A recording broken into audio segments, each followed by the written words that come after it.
Di Indonesia, ganja ada dalam daftar narkotika golongan 1.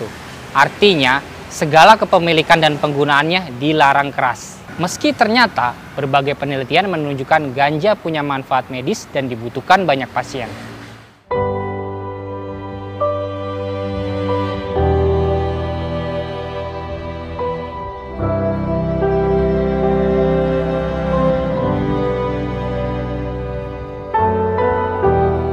Kenan Almira menderita cerebral palsy atau lumpuh otak. Penyakit ini membuat otak Kenan tak bisa mengkoordinasi tubuhnya untuk bergerak normal. Kenan juga sering mengalami kejang yang membuatnya kehilangan memori motorik dari otaknya. Belum ada obat-obatan resmi yang bisa menolong Kenan. Berdasarkan penelitian, satu-satunya zat yang mampu menolongnya adalah cannabinoid. Masalahnya, cannabinoid atau CBD cuma bisa diekstrak dari tanaman ganja. Di Indonesia, ganja adalah salah satu jenis narkotika golongan 1 yang tak boleh digunakan untuk kesehatan, dan penyalahgunaannya akan mendapat sanksi hukum berat.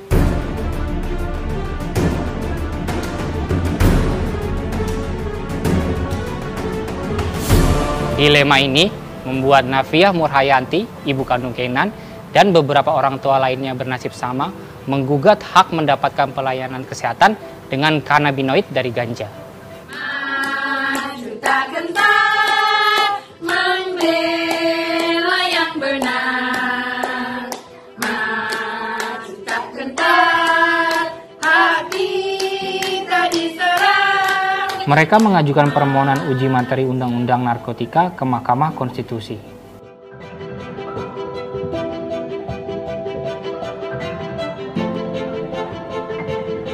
Hak untuk mendapatkan pelayanan kesehatan itu diatur dalam Undang-Undang 45. Mengapa kok akhirnya ini kita uji pasal tersebut? Karena secara substansial, yang satu negara wajibnya melindungi pelayanan kesehatan, tapi melalui undang-undang, melalui penjelasan pasal 6 ayat 1 huruf H dan pasal 8 Undang-Undang Narkotika, itu dilarang narkotika golongan 1 untuk pelayanan kesehatan. Yang boleh cuma buat riset. Disitulah kita memohon kepada Mahkamah Konstitusi agar pada permohonan kali ini narkotika golongan 1 dapat digunakan untuk pelayanan kesehatan sesuai dengan peruntukan. Di Indonesia, peraturan tentang narkotika tertuang dalam Undang-Undang Nomor 35 Tahun 2009. Secara internasional, Indonesia juga meratifikasi Konvensi Tunggal Narkotika tahun 1961. Negara harus memiliki concern terhadap kesehatan dan juga welfare of mankind, yang artinya untuk kemaslahatan umat manusia. Selanjutnya, kedua konvensi ini juga menyatakan bahwa mereka harus mengakui, negara-negara peserta mengakui penggunaan narkotika untuk kepentingan medis atau kesehatan. Konteks lahirnya kedua konvensi ini adalah kemampuan kontrol negara atas zat-zat yang masuk dalam list penggolongan, serta pemanfaatan zat tersebut guna layanan kesehatan dan juga ilmu pengetahuan. Konvensi Tunggal Narkotika berfokus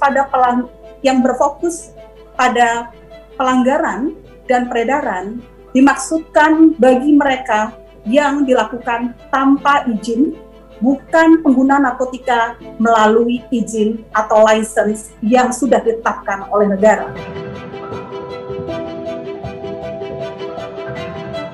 Cannabinoid dalam ganja diklaim memiliki banyak manfaat untuk kesehatan dan mampu menyembuhkan berbagai penyakit.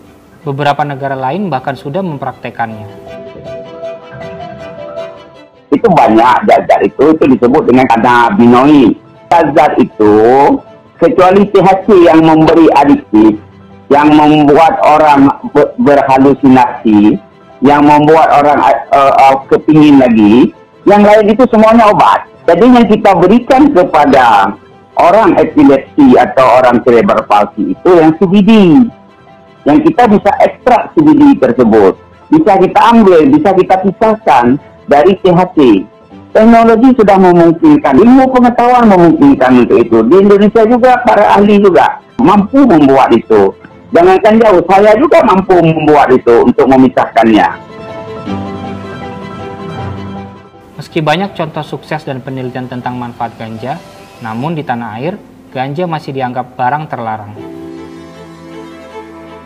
Lebih banyak mudarat daripada manfaat untuk menurunkan penggolongan dari golongan 1 ke mungkin golongan yang lebih rendah.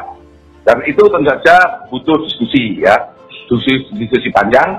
Mengapa kita khawatir jika dilegalkan atau diturunkan golongan, nanti turunannya juga dianggap seperti induknya. Jadi kalau aturan induknya menyatakan itu legal, turunannya tetap harus legal. Pakar hukum narkotika Asmin Francisca beranggapan pelarangan total yang selama ini diterapkan pada ganja tak efektif untuk menekan angka penyalahgunaannya. Dari awal, kebijakan narkotika kita tidak lahir dari kepentingan layanan kesehatan atau public health. Kebijakan narkotika kita sejak undang-undang sebelumnya tahun 2009 itu memang lahir dari penegakan hukum atas ketakutan bahwa penggunaan narkotika itu tidak bisa dikontrol dan memang tidak bisa terkontrol akhirnya gitu ya. Yang kita perjuangkan itu bukan harfiah agar ganja bisa dilegalin untuk nyimeng-nyimeng gitu, melainkan agar yang sakit dapat obatnya sekarang.